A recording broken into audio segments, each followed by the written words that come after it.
પ્રકરણ 5 જૈવિક ક્રિયાઓ. પ્રશ્ન 1 પ્રકાશ સંશ્લેષણ એટલે શું? પ્રકાશ સંશ્લેષણ સમીકરણ આપો. આ ક્રિયામાં થતી ઘટના જણાવો.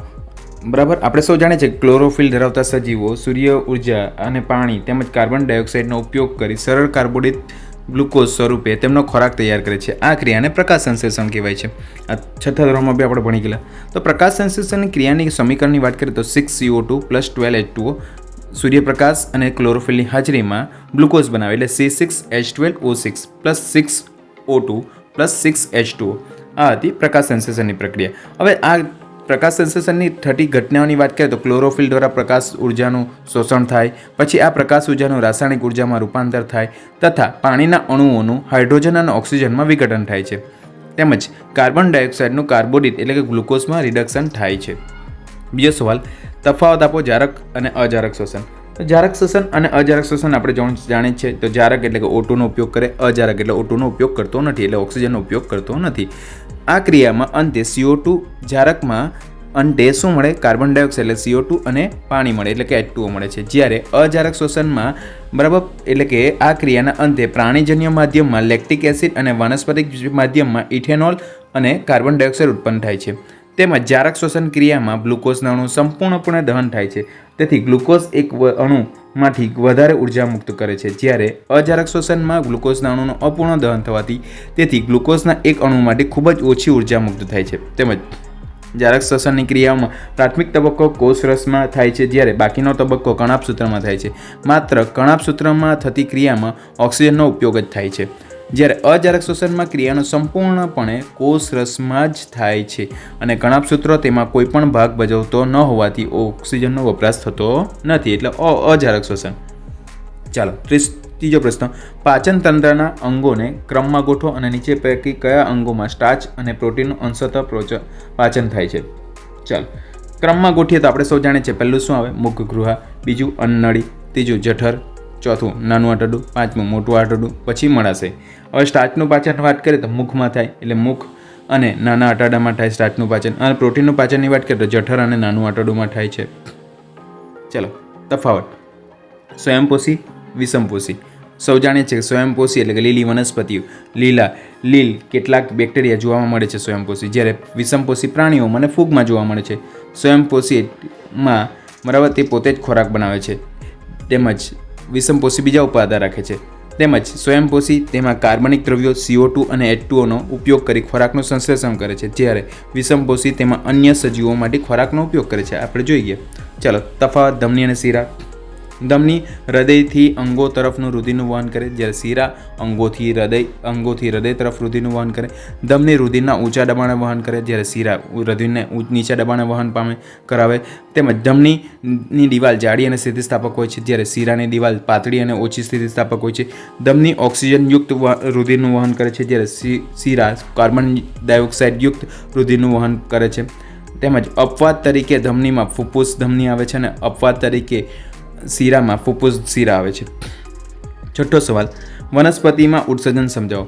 વનસ્પતિઓ પ્રાણીની જેમ કોઈ ઉત્સર્જન અંગો કે તંત્ર હોતા નથી, છતાં તેમના કેટલાક વિવિધ ભાગો ઉત્સર્જન કરે છે. જેમ કે વનસ્પતિઓમાં પ્રકાશ સંશ્લેષણની ક્રિયા દરમિયાન નકામી નિપજ તરીકે ઉદ્ભવતો ઓક્સિજન વાયુ વાતાવરણમાં સીધો મુક્ત થાય છે, અને વનસ્પતિઓમાં બાષ્પોત્સર્જનની ક્રિયામાં વધારાનું પાણી વાયુરંધ્રો દ્વારા મુક્ત થાય છે. એટલે તો આપણે નીચે બે ત્યાં ઠંડક લાગે ને.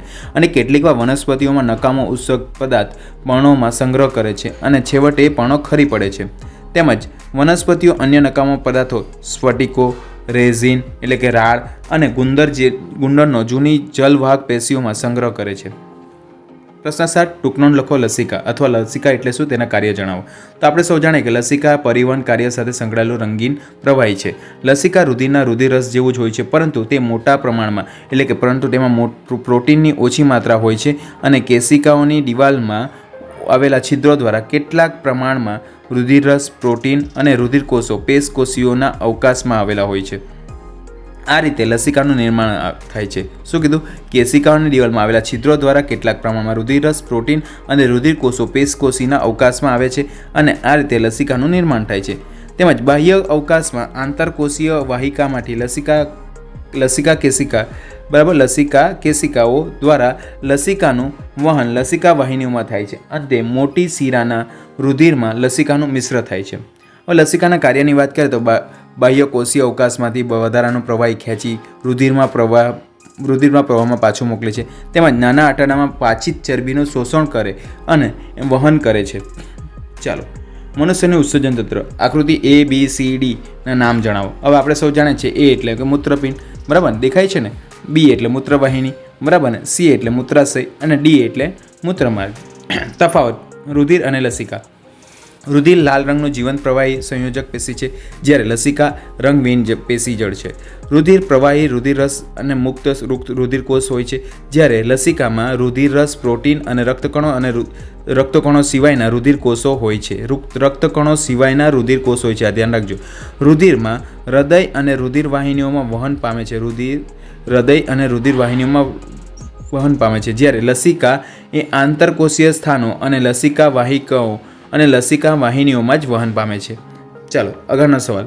મનુષ્યના હૃદયનું બેવડું પરિવહન સમજાવો. તે શા માટે જરૂરી છે? મનુષ્યમાં દરેક ચક્ર દરમિયાન રુધિર હૃદયમાંથી 2 વખત પસાર થાય છે. તેને રુધિરનું બેવડું પરિવહન કહે છે. વિવિધ અંગોમાંથી એકત્રિત થયેલું ઓક્સિજન વિહીન રુધિર અંતે મહાશિરા દ્વારા જમણા કર્ણકમાં આવે છે અને ત્યાંથી જમણા સેપક દ્વારા રુધિર ફેફસામાં લઈ જવામાં આવે છે.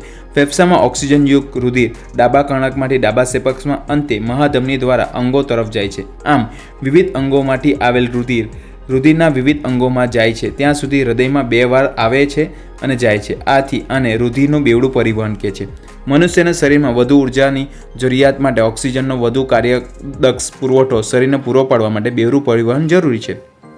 ચાલો, આકૃતિને કાળજીપૂર્વક અવલોકન કરી તેના પ્રશ્નોનો ઉત્તર આપો. પહેલું, X નિર્દેશિત ભાગની રચના ઓળખો અને તેના દ્વારા થતી 2 પ્રક્રિયાના નામ લખો. જો X જો એટલે વચ્ચે છે, એટલે X શું છે? પર્ણરંધ્ર, બરાબર. હવે શું કીધું? હવે તેની પ્રક્રિયાના 2 તો વાયુઓનો વિનિમય કરે અને બાષ્પોજનની પ્રક્રિયામાં કામ કરે છે પર્ણરંધ્ર. ચાલો, વાય ભાગનો નિર્દેશિત કરી ઓળખે તેના કાર્ય જણાવો. તો વાય શું છે? જો વાય ધ્યાનથી જો બહારનો ભાગ છે એટલે કે વાયુ રક્ષક કોષો છે. રક્ષક કોષોનું કાર્ય શું? તો વાયુરંધ્રને ખુલ્લું અને બંધ કરવાનું કામ રક્ષક કોષો કરે છે. 12મો સવાલ. પોષણના આધારે સજીવોના મુખ્ય પ્રકાર જણાવો. તો પોષણના આધારે મુખ્ય પ્રકારો 2 છે, સ્વયંપોષી અને વિષમપોષી. તો સ્વયંપોષી એટલે કે આ સજીવો સરળ દ્રવ્યોમાંથી પાણી અને કાર્બન ડાયોક્સાઇડ અકાર્બનિક સ્ત્રોતો શું કીધું? સ્વયંપોષી એટલે કે આ સજીવો સરળ દ્રવ્યો પાણી અને કાર્બન ડાયોક્સાઇડ અકાર્બનિક સ્ત્રોત રૂપે પ્રાપ્ત કરે છે. જે બધી લીલી વનસ્પતિઓ, લીલ અને કેટલાક જીવાણુઓ સ્વયંપોષી છે, એટલે કે જે પોતાનો ખોરાક બનાવે તેને સ્વયંપોષી કહેવાય. વિષમપોષી એટલે જે બીજા પર આધાર રાખે. આ સજીવો પોષણ માટે વનસ્પતિ અને અન્ય સજીવો પર આધાર રાખે છે. તેઓ જટિલ પદાર્થોનો ખોરાક રૂપે મેળવી તેને સરળ પદાર્થ માટે વિઘટન કરે છે. આ માટે જૈવિક ઉત્સેચકોનો ઉપયોગ કરે છે અને વિષમપોષીઓ પોતાનું અસ્તિત્વ ટકાવી રાખવા માટે પ્રત્યક્ષ કે પરોક્ષ રીતે સ્વયંપોષીઓ પર આધાર રાખે છે. બધા જ પ્રાણીઓને ફૂગ વિષમપોષી છે.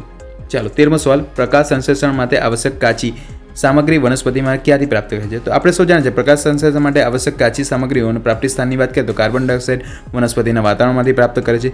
પાણી એટલે કે H2O વનસ્પતિના મૂળ દ્વારા ભૂમિમાંથી પ્રાપ્ત કરે છે. અને ઉર્જા એ વનસ્પતિને સૂર્યમાંથી પ્રાપ્ત કરે છે. છઠ્ઠું, નિયંત્રણ અને સંકલન. પહેલો સવાલ. ચેતાકોષના નામ નિર્દેશવાળી આકૃતિ દોરો.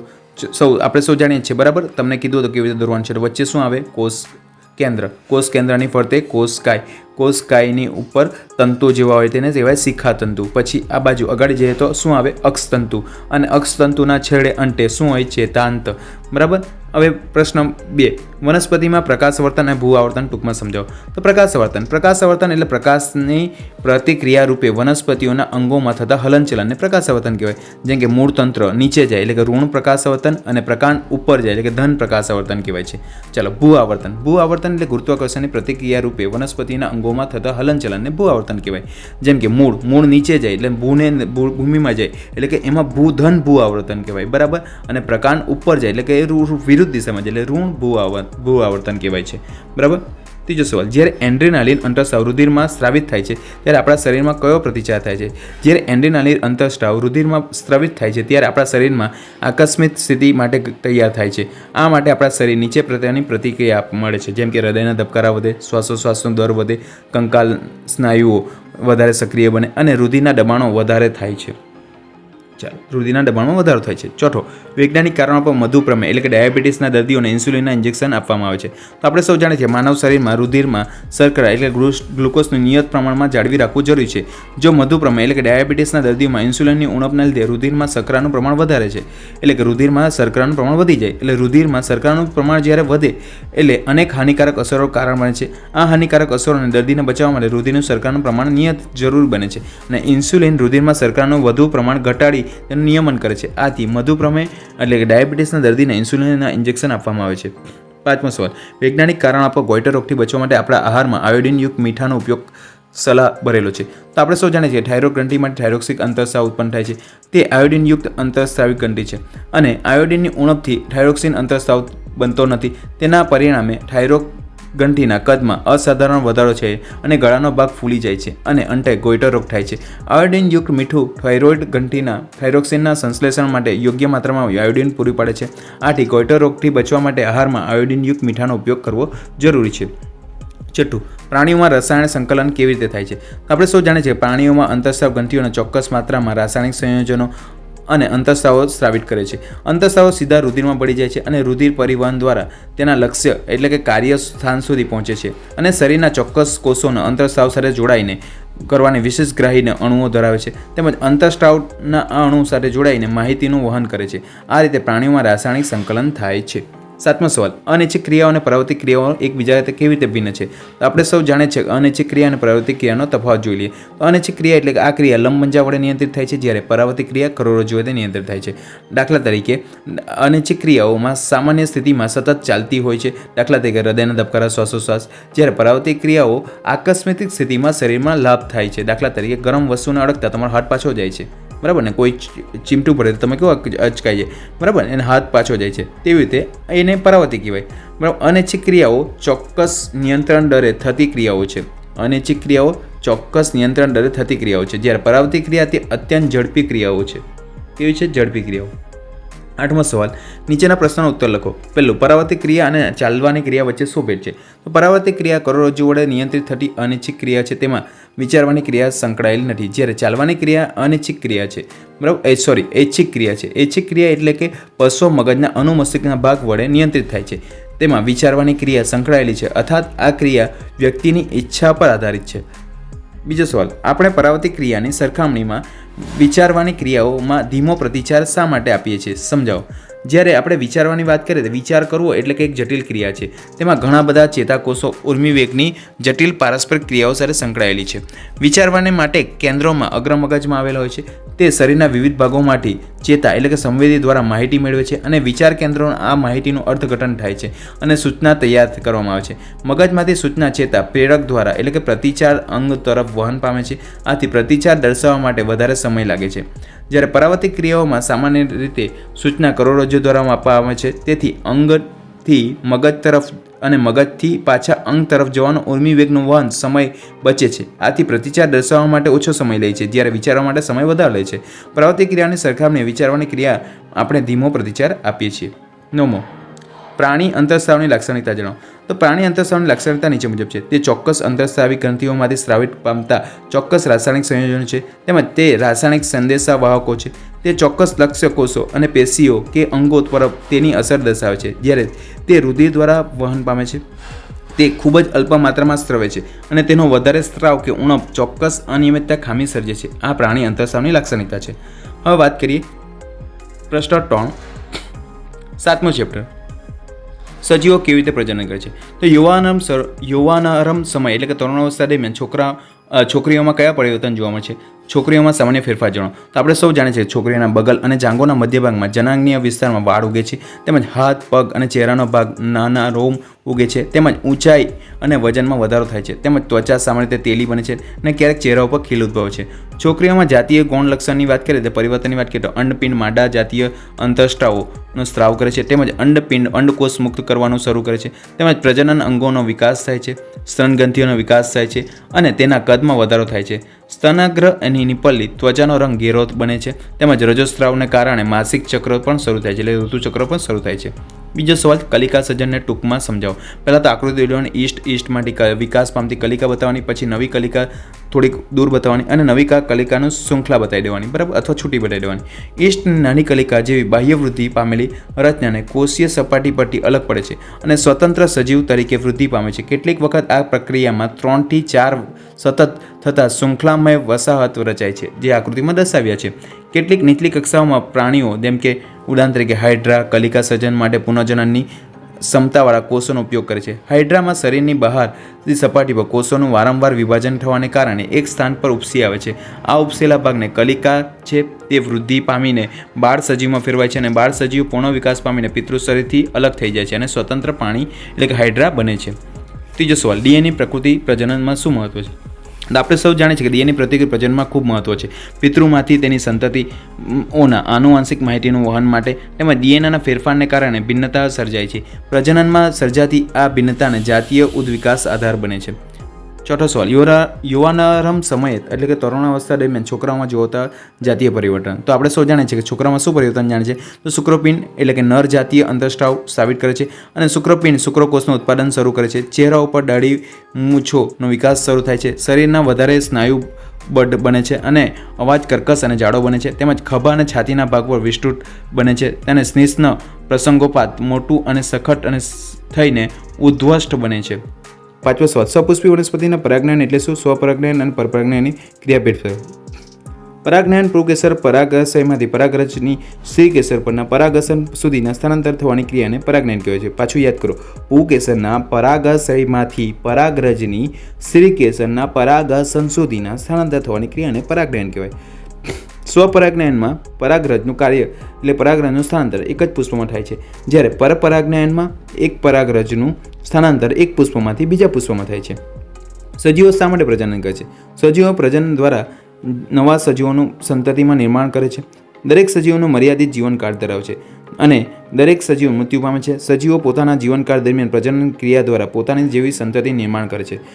જીવિત સજીવો આ ક્રમ ચાલુ રાખે છે. પ્રજનન દ્વારા દરેક જાતિના નવા બાળ સભ્યો ઉમેરાતા રહે છે અને જીવ સાતત્ય જળવાઈ રહે છે. આમ સજીવો પોતાના જાતિનું અસ્તિત્વ ટકાવી રાખવા માટે પ્રજનન કરે છે. સાતમું, કેટલીક વનસ્પતિઓનો ઉછેર કરવા માટે વાનસ્પતિક પ્રજનનનો ઉપયોગ શા માટે કરવામાં આવે છે? તો કેટલીક વાર વનસ્પતિઓ ઉછેર કરવામાં વાનસ્પતિક પ્રજનનનો ઉપયોગ કરવામાં આવે છે, કારણ કે બરાબર બીજ દ્વારા ઉછેરાતી વનસ્પતિઓની સરખામણીમાં વાનસ્પતિક પ્રજનનો દ્વારા ઉછેરાતી વનસ્પતિ વહેલા અને પુષ્પ અને ફળ ધારણ થાય છે. તેમજ જે વનસ્પતિઓ બીજ નિર્માણની ક્ષમતા ગુમાવી દીધી હોય તેમના પણ ઉછેર કરી શકાય છે. તેમજ પેઢી દર પેઢી ઉપયોગી લક્ષણો જાળવી શકાય છે. આઠમો સવાલ, પાનફૂટી એટલે પર્ણ દ્વારા વાનસ્પતિક પ્રજનનની આકૃતિ દોરી સમજાવો. તો પહેલાં આકૃતિ દોરી દેવાની, પછી કોર્નર ઉપર અસ્થાનિક કલિકા દોરવાની અને નવો છોડનું બતાવી દેવાનું. પાનફૂટી એટલે પર્ણફૂટીમાં પર્ણના કિનારે પર ખાચો કલિકાઓ ઉત્પન્ન થાય છે. આ કલિકાઓ જમીન પર ખરી પડે છે, જ્યારે અંકુરણ પામી નવા છોડનું અંકુરણ પામી નવા છોડ તરીકે વિકાસ પામે છે. કેટલીક કલિકા વિકાસ પામી પર્ણ કિનારીને ખાચા ઉપર નવો છોડ વિકાસ પામે છે. પુષ્પના પ્રજનન ભાગો કયા કયા છે તેના આધારે પુષ્પના પ્રકાર સમજાવો. પુષ્પના બે પ્રજનન ભાગો છે, પુંકેસર અને સ્ત્રીકેસર. પ્રજનન ભાગના આધારે પુષ્પના બે પ્રકાર પાડી શકાય, એકલિંગી પુષ્પ અને દ્વિલિંગી પુષ્પ. એકલિંગી પુષ્પની વાત કરીએ તો જ્યારે પુષ્પ પુંકેસર અથવા સ્ત્રીકેસર ધરાવતું હોય, એક જ પુંકેસર અથવા સ્ત્રીકેસર ધરાવતું હોય તેને એકલિંગી પુષ્પ કહેવાય. દાખલા તરીકે પપૈયું અને તરબૂચ. દ્વિલિંગી પુષ્પ એટલે કે ઉભયલિંગી પુષ્પ, જ્યારે પુષ્પ પુંકેસર અને સ્ત્રીકેસર બંને ભાગ ધરાવતું હોય તેને દ્વિલિંગી પુષ્પ કહેવાય. દાખલા તરીકે જાસૂદ, રાય, ધતુરો વગેરે. 10મો સવાલ, સજીવો પ્રજનન દ્વારા કેવી રીતે તેમની આબેહૂબ પ્રકૃતિ સર્જે છે? તો સજીવો પ્રજનન દ્વારા પોતાના જેવા નવા બાળ સંતતિનું નિર્માણ કરે છે. એક જાતિના સજીવો શરીરના સંરચના, કદ અને તેમના દેખાવ સમાન હોય છે અને તે પ્રજનન આધારભૂત સ્તરે સજીવ સંરચના બ્લુપ્રિન્ટ તૈયાર ક્રિયા કરવાની કરે છે. તેમજ કોષ કેન્દ્રમાં રહેલા રંગસૂત્રો ડીએનએ એટલે કે ડીએનએ એટલે ડીઓક્સી રિબોન્યુક્લિક એસિડના અણુમાં આનુવાંશિક લક્ષણોનો સંદેશ હોય છે. આ સંદેશો પિતૃમાંથી સંતતિમાં આવે છે અને કોષ કેન્દ્રમાં રહેલા ડીએનએ કોષમાં પ્રોટીનના સંશ્લેષણની સૂચનાનો સ્ત્રોત છે. કોષમાં ઉત્પન્ન થતા પ્રોટીનના આ પ્રકારના લક્ષણો માટે જવાબદાર છે.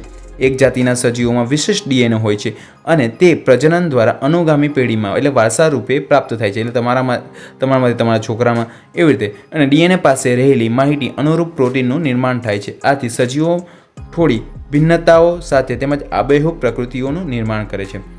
11મો સવાલ, દ્વિભાજન અને બહુભાજનથી કેવી રીતે અલગ પડે છે? તો દ્વિભાજન એ ભાજનનો એક પ્રકાર છે. દ્વિભાજનમાં પિતૃકોષના 2 બાળ સજીવ કોષમાં નિર્માણ પામે છે, દાખલા તરીકે અમીબા અને લેશમેનિયામાં. અને બહુભાજનની વાત કરીએ તો બહુભાજનમાં પણ ભાજકનો એક પ્રકાર જ છે, પણ તેમાં એક કોષી સજીવ એક જ સમયે ઘણા બધા બાળકોષોનું વિભાજન કરે છે, દાખલા તરીકે પ્લાઝ્મોડિયમ. 12મો સવાલ, સ્ત્રીઓમાં અંડકોષ ફલિત ન થાય તો શું થાય? બરાબર, તો જ્યારે અંડપિંડ પ્રત્યેક મહિને એક અંડકોષ મુક્ત કરે છે, જ્યારે ગર્ભાશય પ્રત્યેક મહિને ગર્ભના સ્થાપન માટે તૈયારી કરે છે. આ માટે ગર્ભાશયની દિવાલ જાડી અને સ્થિતિસ્થાપક અને પુષ્કળ રુધિર પુરવઠા સભર બને છે. પરંતુ જો અંડકોષનું ફલન ન થાય તો ગર્ભાશયના અંતર આવરણની જરૂર રહેતી નથી. તેથી આ આવરણ ધીરે ધીરે તૂટીને રુધિર અને શ્લેષ્મ રૂપે યોનિ માર્ગમાંથી બહાર નીકળે છે અને ઋતુસ્રાવ કહેવાય છે. 13મો, જાતીય સમાગમ દ્વારા સંક્રમિત રોગો એટલે કે STD કયા છે? તો જાતીય સમાગમ દ્વારા સ્ત્રી અને પુરુષો વચ્ચે પ્રગાઢ શારીરિક સંબંધ સ્થાપિત થાય છે. તેથી જાતીય સમાગમ દ્વારા ઘણા રોગોનું સંક્રમણ થઈ શકે છે. આવા રોગો બેક્ટેરિયા દ્વારા અને વાયરસ દ્વારા થતા હોય છે, જેમ કે બેક્ટેરિયાજનક રોગની વાત કરીએ તો સિફિલિસ અને ગાનોરિયા, બરાબર. તેમજ વાયરસજન્ય રોગોની વાત કરીએ તો HIV, એડ્સ અને મસા. પ્રકરણ 8, આનુવંશિકતા.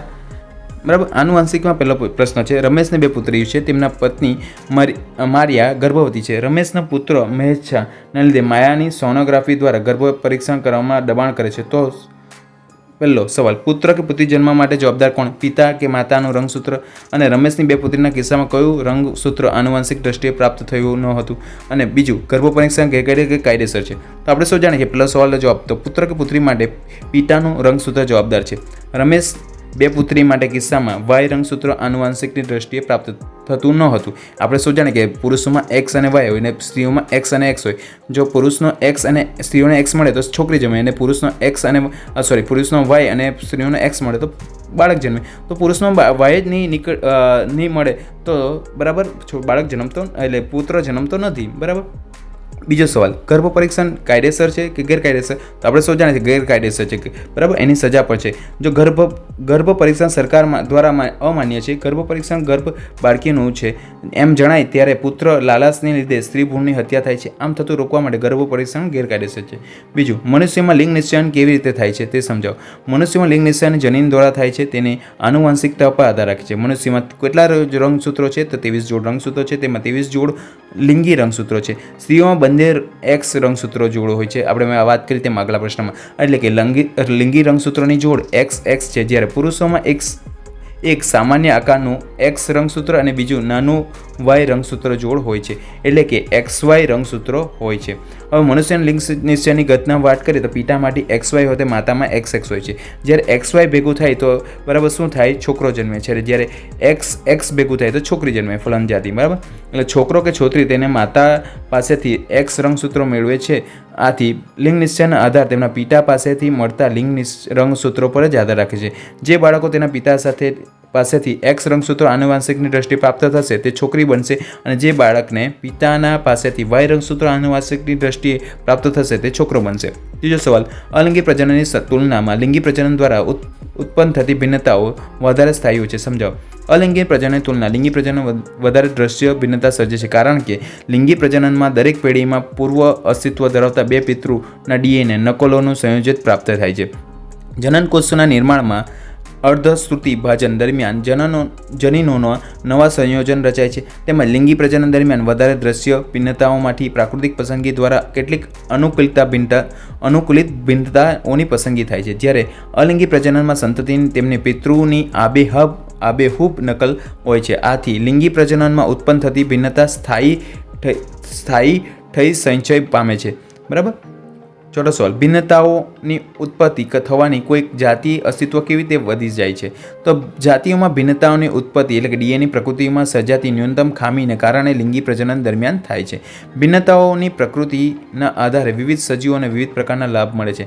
લાભકારી ભિન્નતાઓ ધરાવતા સભ્યો પર્યાવરણના પરિબળો સામે અનુકૂલન સાધીને વધારે યોગ્ય રીતે અસ્તિત્વ ટકાવી રાખે છે. લાભકારી ભિન્નતાઓના ધરાવતા સજીવો એટલે કે સભ્યો તેમની સંખ્યામાં વધારો કરી શકે છે. પાંચમો સવાલ, જ્યારે વટાણાના 2 છોડને 2 એટલે વિકલ્પી જનીન યુગ્મોનો અભ્યાસ માટે સંકરણ કરવામાં આવે છે ત્યારે લક્ષણ બરાબર વનસ્પતિની લંબાઈ અને વિકલ્પી યુગ્મ ઊંચાઈ અને નીચા છોડ. બીજું બીજનો આકાર ગોળાકાર અને ખરબચડો. જો ગોળાકાર બીજ ધરાવતા ઊંચા છોડનું ખરબચડા બીજ ધરાવતા નીચા છોડ સાથે સંકરણ કરવામાં આવે તો શું થાય? બરાબર, તો આપણે શું પહેલા સવાલની વાત કરીએ તો પહેલો સવાલ શું છે? પ્રાપ્તિ સ્થાન કેવી રીતે હોય અને કયા લક્ષણો પ્રભાવી હોય છે? તો તમામ સંતતિ ગોળાકાર બીજ ધરાવતી અને ઊંચી હોય છે. ગોળાકાર બીજ અને ઊંચાપણાના લક્ષણો પ્રભાવી હોય છે. તેમજ બીજો સવાલ શું છે? F1 સંતતિ છોડ વચ્ચે સ્વફલિત પ્રાપ્ત F2 પેઢી સંતતિ કેવી રીતે થાય છે? તો આપણે મેન્ડેલિયસના પ્રયોગના આધારે F2 પેઢીના સંતતિ માટે કેટલાક છોડ ગોળાકાર બીજ ધરાવતા અને ઊંચા અને કેટલાક છોડ ખરબચડા બીજ ધરાવતા નીચા હોય છે. આમ છતાં F2 પેઢીના સંતતિ કેટલાક છોડનું નવું સંયોજન અભિવ્યક્ત કરે છે અને આ પૈકી કેટલાક છોડ ખરબચડા બીજ ધરાવતા અને ઊંચા જ્યારે કેટલાક છોડ ગોળાકાર બીજ ધરાવતા નીચા પણ હોઈ શકે છે. મેન્ડેલિયસના વટાણા છોડ પર પ્રયોગ દ્વારા કેવી રીતે સમજી શકાય છે લક્ષણ પ્રભાવી કે પ્રચ્છન્ન ક્યારે હોય છે? તો મેન્ડેલિયસના વટાણા શુદ્ધ ઊંચા એટલે કે કેપિટલ TT અને શુદ્ધ નીચા એટલે કે સ્મોલ TT છોડ વચ્ચે પરપરાગનયન એટલે કે સંકરણ પ્રયોગ સર્જ્યો. તેમાં F1 પેઢીના બધા જ છોડ એટલે કે કેપિટલ T અને સ્મોલ t મેળવ્યા. આ દર્શાવે છે કે કેપિટલ T જનીનનો એક જ નકલજો છોડ જે ઊંચા બનાવવા માટે પર્યાપ્ત છે. તે પરથી કહી શકાય છે કે એક લક્ષણ તેના વૈકલ્પિક સ્વરૂપની હાજરીમાં વ્યક્ત થાય છે. આ પ્રભાવી લક્ષણ છે. તેને હાજરીમાં વ્યક્ત ન થતું વૈકલ્પિક લક્ષણ પ્રચ્છન્ન છે. 7મો સવાલ, મેન્ડેલિયસ આનુવંશિકતાના પ્રયોગો માટે વટાણાના છોડની પસંદગી શા માટે કરી? તો મેન્ડેલિયસના આનુવંશિકતાના પ્રયોગ માટે વટાણા છોડની પસંદગીના કારણો નીચે મુજબ છે. વટાણાના છોડ નાના હોય છે, તે સરળતાથી ઉછેરી શકાય છે, તે એક વર્ષાયુ છે એટલે કે તે પેઢી એક વધુ પેઢીઓનો અભ્યાસ સરળતાથી કરી શકાય છે. તેમાં લક્ષણોની વિવિધતા અને દરેક લક્ષણની બે વિરોધાભાસી અભિવ્યક્તિ જોવા મળે છે. તેમજ વટાણાના છોડ મોટા પ્રમાણમાં સંતતિ ઉત્પન્ન કરે છે. તેમાં પુરુષો દ્વિલિંગી હોય છે અને સામાન્ય રીતે સ્વફલન દર્શાવે છે. તેમજ વટાણાના છોડ કૃત્રિમ રીતે પરફલક એટલે કે સંકરણ સરળતાથી કરાવી શકે છે. 8મો સવાલ, વૈજ્ઞાનિક કારણ આપી સમજાવો પુત્ર કે પુત્રી અવતરવાની શક્યતા સરખી રહેલ છે. તો મનુષ્યની સંતતિમાં જાતીય નિર્ણાયક રીતે પિતા છે, આપણે સૌ જાણીએ છીએ બરાબર, XY. પિતાના શુક્રકોષની સંખ્યામાં 50% શુક્રકોષ X રંગસૂત્રો હોય જ્યારે છે, 50% Y રંગસૂત્રો હોય છે. જો બંને પ્રકારમાં શુક્રકોષનો ફલન ક્ષમતા સરખી છે, આથી પુત્ર કે પુત્રી અવતારવી સંખ્યા સરખી છે, 50% રહેલી છે, 50-50. 9મો, વૈજ્ઞાનિક કારણ આપી સમજાવો કે મનુષ્યમાં અવતરણ બાળકીની જાતિનો નિર્ણાયક પિતા કે એક શુક્રકોષ છે. તો પિતાના શુક્રકોષ બે પ્રકારના હોય છે, 50% શુક્રકોષ X રંગસૂત્રો હોય અને 50% Y રંગસૂત્રો. જ્યારે માતાના રંગસૂત્રો એક જ પ્રકારના હોય છે, XX રંગસૂત્રો ધરાવે છે. જેઓ X રંગસૂત્રો ધરાવતો શુક્રકોષ ફલનમાં ભાગ લે તો અવતરણના સંતતિ પુત્રી છે. જેઓ પિતાનો Y રંગસૂત્રો ધરાવતો શુક્રકોષ ફલનમાં ભાગ લે તો અવતરણમાં સંતાન પુત્ર બને. આમ પિતાનો કયો શુક્રકોષ ફલન ભાગ લે છે તેના પર આધારે બાળકીની જાતિ નક્કી થાય છે. તે મનુષ્યના આવનાર બાળકીના જાતિનો નિર્ણાયક પિતા શુક્રકોષ છે. બરાબર. હવે 9મો, પ્રકાશ પરાવર્તન અને વક્રીભવન. વાહનોની પાછળનું દ્રશ્ય જોવા માટે કયા પ્રકારનો અરીસો વપરાય છે? તમારા ઉત્તર કારણ સહિત સમજાવો. તો વાહનની પાછળનું દ્રશ્ય જોવા માટે બહિર્ગોળ અરીસો વપરાય છે, કારણ કે બહિર્ગોળ અરીસા સામે વસ્તુ ગમે તેટલા અંતરે મૂકવામાં આવે તો પ્રતિબિંબ હંમેશા આભાસી, ચત્તુ અને નાનું મળે છે. વળી પ્રતિબિંબ અરીસાની પાછળ નજીકના મળે છે અને બહિર્ગોળ અરીસાનો દ્રષ્ટિ વિસ્તાર ખૂબ જ મોટો છે. આથી વાહન ચાલક પાછળના વાહન વ્યવહારને આવરી લેતું દ્રશ્ય રાખે અરીસામાં સ્પષ્ટ જોઈ શકે છે. બરાબર. ટોર્ચમાં વપરાતો અંતર્ગોળ અરીસો પ્રકાશના સમયાંતરે કિરણો કેવું રીતે દૂર સુધી પ્રસ્તાવે છે તે કિરણોકૃત આકૃતિ દોરો. પહેલાં આકૃતિ દોરી દેવાની. બરાબર. શું કરવાનું? તો અંતર્ગોળ અરીસો દોરવાનો, અંતર્ગોળ અરીસાને સમાંતર કિરણો દોરવાના અને F કેન્દ્રિત થાય છે તે દોરવાનું. ટોર્ચમાંથી ઉદ્ભવતું ઉદ્ગમ સ્થાન. બરાબર. ટોર્ચનું પ્રકાશિત બલ્બ અંતર્ગોળ અરીસાના મુખ્ય કેન્દ્ર ઉપર હોય છે અને અંતર્ગોળ અરીસા મુખ્ય કેન્દ્ર ઉપર મૂકેલ બલ્બમાંથી નીકળતા પ્રકાશના કિરણો અંતર્ગોળ અરીસા વડે પરાવર્તન પામીને મુખ્ય અક્ષને સમાંતર દૂર સુધી પ્રસરે છે, જોઈ શકાય છે. પ્રકાશનું ઉદ્ગમ સ્થાન બિંદુવત ગણી તેને કિરણોકૃત નીચે મુજબ કરી શકાય છે. બરાબર. ત્રીજું, સુરેશના આંખના ડૉક્ટર પાસે તેની આંખની તપાસ કરાવે છે. ડૉક્ટર તેને +4.0D એટલે કે લખેલું પ્રિસ્ક્રિપ્શન લખી આપે છે અને સુરેશને કયા પ્રકારનું લેન્સના ચશ્મા બનાવવામાં આવે છે, આ લેન્સની કેન્દ્ર લંબાઈ શોધો. હવે આપણે સૌ જાણીએ છીએ કે લેન્સનો પાવર +4D છે, એટલે આમ પાવર ધન હોવાથી ચશ્મા બહિર્ગોળ લેન્સ હોય છે, માઇનસ હોય તો અંતર્ગોળ હોય. લેન્સનો પાવર બરાબર 1/f બરાબર, એટલે કે કેન્દ્ર લંબાઈ બરાબર f, જ્યાં તો લેન્સની કેન્દ્ર લંબાઈ એટલે f = 1/p. હવે 1/p, p એટલે પાવર કેટલો આપ્યો છે 4.0, એટલે 1/4.0 એટલે 1/4 એટલે 0.25, એટલે કે 25 સેન્ટીમીટર ના ચશ્મા પહેરવા પડે. પ્રકાશનું પરાવર્તન એટલે શું? પ્રકાશના પરાવર્તન નિયમ લખો. કોઈપણ વસ્તુ પર પ્રકાશ આપાત કરતા વસ્તુની સપાટી પરથી પ્રકાશ પાછા પડવાની ઘટનાને પ્રકાશનું પરાવર્તન કહે છે. પ્રકાશનું પરાવર્તન નિયમ નીચે મુજબ છે. પ્રકાશનો પહેલો નિયમ છે આપાત કોણ અને પરાવર્તન કોણ સમાન હોય છે, એટલે કે ખૂણો I = ખૂણો R. તેમજ બીજું આપાત કિરણ અરીસાના બીજો નિયમ શું છે? આપાત કિરણ અને અરીસાના આપાત બિંદુએ સપાટી પર દોરેલ લંબ અને પરાવર્તિત કિરણ બધા એક જ સમતલમાં હોય છે. ધોરણ 8માં પણ ભણી ગયા આપણા. બરાબર. 8મો સવાલ. ડૉક્ટર દેસાઈ 1.1.5D ધરાવતો શુદ્ધિકારક લેન્સનો પ્રિસ્ક્રિપ્શન લખી આપે છે, તો લેન્સની કેન્દ્ર લંબાઈ શું અને તેને સૂચિત કરેલો લેન્સ શોધો. આ પણ પેલો સવાલ જેવો છે. બરાબર. +0.5D એટલે કે લેન્સનો પાવર ધન હોવાથી કયો લેન્સ હશે? બહિર્ગોળ. એટલે પાવર p = 1/f, એટલે આપણે કેન્દ્ર લંબાઈ શોધવાની, એટલે f = 1/p, એટલે 1/1.5 એટલે કે 2/3 થાય. 2/3 એટલે કે 2/3 3 વડે ભાગે એટલે 0.67 એટલે કે 67 સેન્ટીમીટર આશરે બરાબર લેન્સ સૂચિત કરે. લેન્સનો પાવરની વ્યાખ્યા આપી એનો એસાય લખો. તો લેન્સની કેન્દ્ર લંબાઈ વ્યસ્તને લેન્સનો પાવર કહેવાય છે. લેન્સનો પાવર SI એકમ ડાયોપ્ટર છે, જે D વડે દર્શાવે છે, આપણે જોઈ ગયા કેપિટલ D વડે. અને જો લેન્સની કેન્દ્ર લંબાઈ f મીટર હોય તો 1D = 1 મીટર ઇન્વર્સ. બરાબર. 7મો. સમતલ અરીસા વડે રચાતા પ્રતિબિંબની ખાસિયતો જણાવો. તો આપણે સૌ જાણીએ કે સમતલ અરીસા વડે રચાતા પ્રતિબિંબો બરાબર હંમેશા આભાસી અને ચત્તુ હોય છે. પ્રતિબિંબની પરિણામી સાઇઝ જેટલું છે એટલે પરિણામ જેટલું જ હોય છે. વસ્તુ અરીસાની જેટલા અંતરે આગળ હોય તેટલા જ અંતરે પછાડ પણ જોવા મળે છે. અને વસ્તુના પ્રતિબિંબો બરાબર બાજુઓ ઉલટાયેલી હોય છે, જેમ કે ડાબો હાથ ઊભો કરે તો જમણો હાથ મળે. બરાબર. એમ પ્રતિબિંબ ડાબુનું જમણું, જમણું ડાબું દેખાય છે. 8મું. વૈજ્ઞાનિક કારણ આપી સમજાવો કે વાહનની હેડલાઇટમાં અને ટોર્ચમાં અંતર્ગોળ અરીસો વપરાય છે. વાહનની હેડલાઇટમાં ટોર્ચમાં પ્રકાશ ઉદ્ગમને અંતર્ગોળ અરીસાના મુખ્ય કેન્દ્રો પર ગોઠવવામાં આવે છે. પરિણામે પ્રકાશના ઉદ્ગમમાંથી નીકળતા પ્રકાશના કિરણો અંતર્ગોળ અરીસા વડે પરાવર્તન પામે છે અને સમાંતર કિરણ જૂથ રૂપે દૂર ફેલાય છે. આથી દૂર સુધીનો માર્ગ પ્રકાશિત દેખાય છે. તેથી વાહનની હેડલાઇટમાં અંતર્ગોળ અરીસો વપરાય છે. તફાવત. અંતર્ગોળ અરીસો, બહિર્ગોળ અરીસો. અંતર્ગોળ અરીસાની અંદરની સપાટી પરાવર્તક હોય છે, જ્યારે બહિર્ગોળ અરીસામાં પર બહારની સપાટી પરાવર્તક હોય છે. અંતર્ગોળ અરીસા વડે વાસ્તવિક અને આભાસી પ્રતિબિંબ અને બંને પ્રકારનો પ્રતિબિંબ મળે છે, જ્યારે બહિર્ગોળ અરીસામાં ફક્ત આભાસી પ્રતિબિંબ છે. અંતર્ગોળ અરીસા વડે મળતું પ્રતિબિંબ આભાસી પ્રતિબિંબ હંમેશા વસ્તુ કરતાં મોટું હોય છે, જ્યારે બહિર્ગોળ અરીસા વડે મળતું આભાસી પ્રતિબિંબ હંમેશા વસ્તુ કરતાં નાનું હોય છે. અંતર્ગોળ અરીસામાં ટોર્ચ ઉપયોગ વાહનોની હેડલાઇટ, સર્ચલાઇટ, કુકર, સૂર્ય કુકર વગેરેમાં થાય છે, જ્યારે બહિર્ગોળ અરીસાનો ઉપયોગમાં તે સાઇડ ગ્લાસ તરીકે ઉપયોગ થાય છે. વાહનોનો સાઇડ ગ્લાસ તરીકે ઉપયોગ થાય છે. હવે તફાવત આપો બહિર્ગોળ લેન્સ, અંતર્ગોળ લેન્સ. લેન્સની વાત કરીએ તો મધ્ય ભાગ જાડો હોય અને કિનારીથી પાતળો હોય એટલે બહિર્ગોળ લેન્સ, જ્યારે મધ્ય ભાગ પાતળો અને બહારથી જાડો હોય એટલે કિનારી જાડી હોય તો અંતર્ગોળ લેન્સ. બહિર્ગોળ લેન્સ પર પડતા સમાંતર કિરણો કેન્દ્રિત કરે છે અને અપસારી લેન્સ કહે છે, જ્યારે અંતર્ગોળ લેન્સ તેના પર પડતા સમાંતર કિરણોને વિકેન્દ્રિત કરે એટલે એને અપસારી કહેવાય છે. બરાબર. બહિર્ગોળ લેન્સ તેના વડે પ્રકાશિત એટલે તેના વડે વાસ્તવિક અને આભાસી પ્રકારના પ્રતિબિંબ મળે છે, જ્યારે અંતર્ગોળ લેન્સમાં ફક્ત આભાસી પ્રતિબિંબ મળે છે. બહિર્ગોળ લેન્સમાં તેના વડે મળતું આભાસી પ્રતિબિંબ વસ્તુ કરતાં કટમાં મોટું હોય છે, જ્યારે અંતર્ગોળ લેન્સમાં વસ્તુ કરતાં મળતું પ્રતિબિંબ આભાસી પ્રતિબિંબ વસ્તુ કરતાં કટ નાનું હોય છે. 11મો સવાલ. હવામાં ગતિ કરતું પ્રકાશનું કિરણ પાણીનું ત્રાસું પ્રવેશે છે. શું કારણ? કિરણ લંબ તરફ વાંકું વળશે કે લંબથી દૂર જશે? કેમ?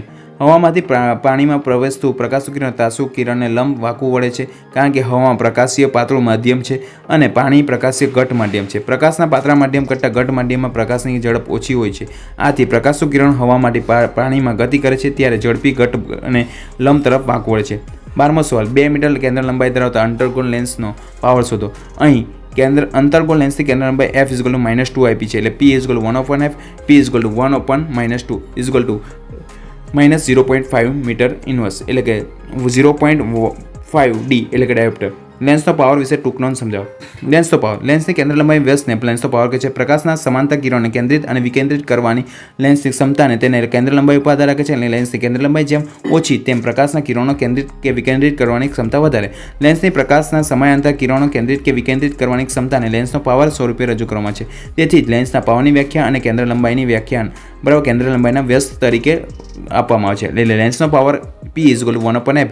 લેન્સનો પાવરનો SI એકમ ડાયોપ્ટર છે. તેને કેપિટલ D વડે દર્શાવવામાં આવે છે. લેન્સનો પાવર ધન અને અંતર્ગોળ લેન્સ પાવરનો ઋણ છે. બરાબર.